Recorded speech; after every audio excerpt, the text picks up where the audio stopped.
This school. We're known all over the place.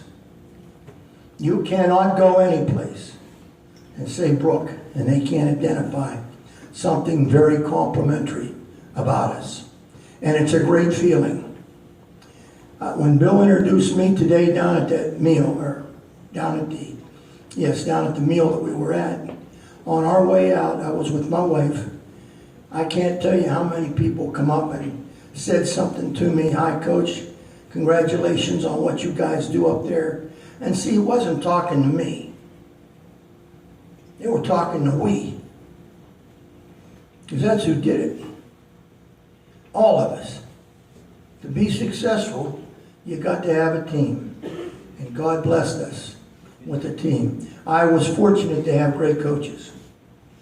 I was fortunate to have Georgie around as a trainer to chew me out all the time and pinch me and push me and all kind of crazy things and pull little tricks on me. You couldn't believe it. I hurt my leg one time and it was meet the team. I had a cane. I didn't know it.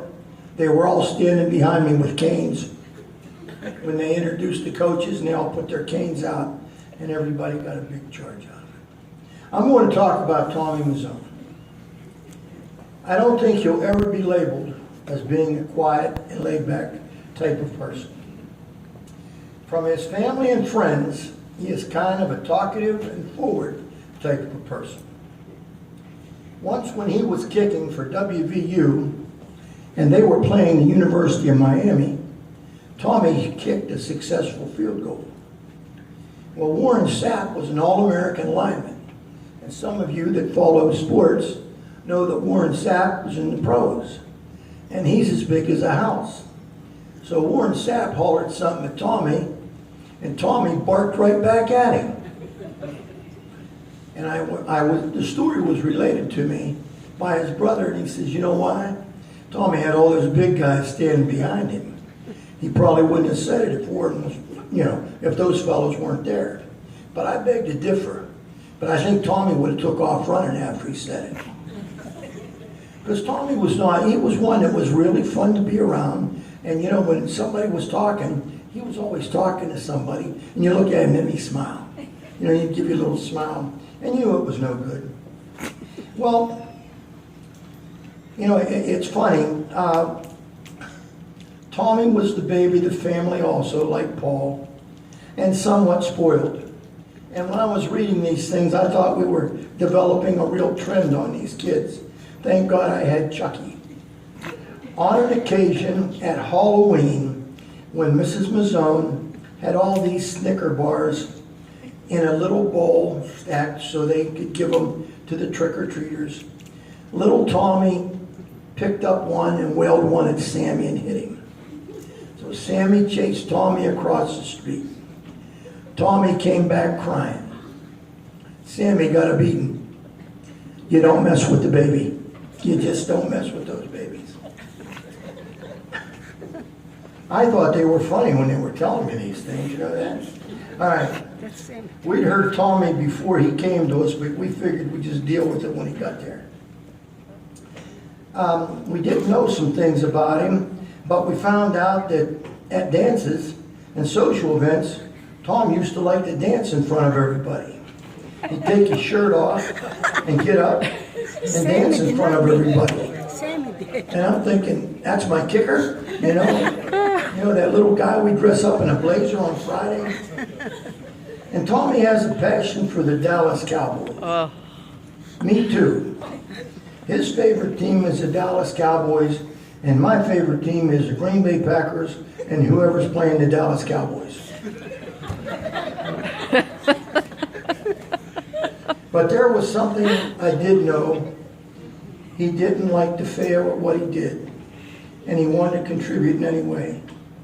Anytime you find an individual like this, they are usually bad losers. And bad losers make good winners. Whatever I prescribed Tommy to do, he did to perfection. Whether it was with his flex bands, whether it was a training program we put up for him, whatever. Tom was going to do it to the letter. After a couple years of kicking for us, Mr. Brinley, our messenger boy come over, and he said one day, he says, Coach, our kicker wants to be more than a kicker. He says he wants to be on the field. So I talked with Tom, and he said he'd like to be a wideout. I said, okay, make a deal with you. As long as your kicking performances don't go down, you can play wideout and be a kicker. Well, his performances didn't go down, and he was a big contribution to our wide receivers. I saw something in him that made me want to take him to the next level. He wanted to learn, and I wanted to help him learn. I wanted to get him exposure to some quality instruction. I knew Roy Gerella, who was an all-pro kicker with the Pittsburgh Steelers. You guys may have remembered Gerella's Gorillas. And then I knew Paul McFadden from Youngstown State University, who was then kicking with the Atlanta Falcons. Now, Tommy's heard these stories before, but he lived them.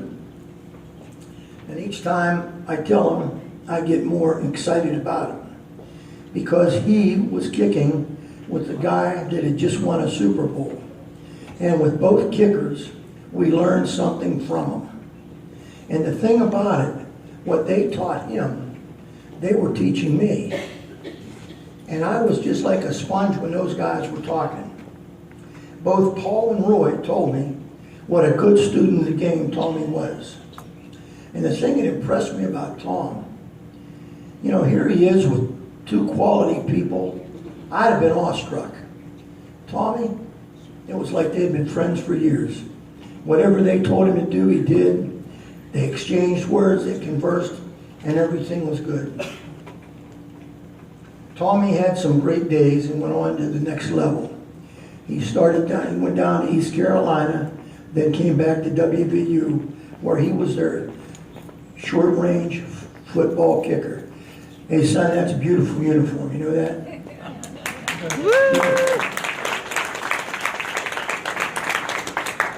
I see that uniform and something happens to me.